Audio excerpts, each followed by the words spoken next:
Bah, bonjour, mes frères et sœurs, je suis votre sœur Marika Dugo.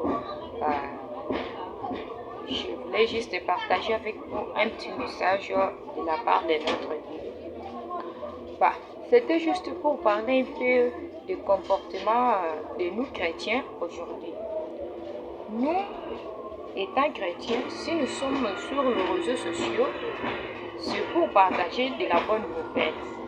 Comme il est écrit qu'aller partout dans le monde, prêcher la bonne nouvelle, c'est ce que nous sommes censés faire. Alors, de nos jours, ce n'est pas le cas. On ne sait comment faire la différence entre les chrétiens et les païens. C'est parce que nous qui sommes chrétiens aujourd'hui, nous sommes sur les réseaux sociaux que pour montrer nos make-up, nos vêtements, faire des concurrences, parler sur la vie des autres, c'est quereller même sur les réseaux sociaux, mais on ne connaît pas l'objectif de pourquoi on est sur les réseaux sociaux. Alors c'est pourquoi je voulais un peu lancer un message.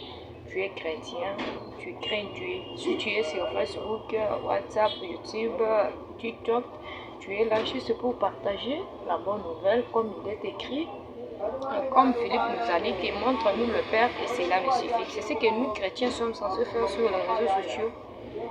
Peut-être qu'en partageant de la bonne nouvelle, on pouvait gagner des âmes. Parce que nous là, on est là pour gagner des âmes, afin que lorsqu'une âme se répandue, il y aura la joie au ciel. Alors c'est ce que nous sommes censés faire sur les réseaux sociaux. Ce n'est pas faire des concurrences, montrer nos vêtements.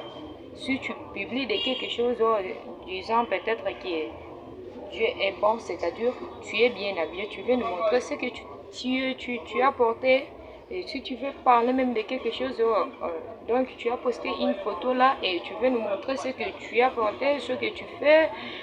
En plus, les réseaux sociaux influencent beaucoup plus les chrétiens aujourd'hui. Alors, c'est pourquoi je voulais un peu vous dire, lancer un petit message à mes frères et sœurs qui sont chrétiens, de parler beaucoup plus sur la parole, même dans les réseaux sociaux.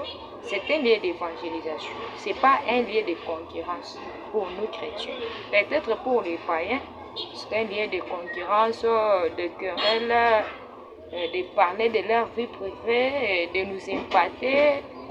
Alors, pour nous chrétiens, nous sommes là pour partager la bonne nouvelle.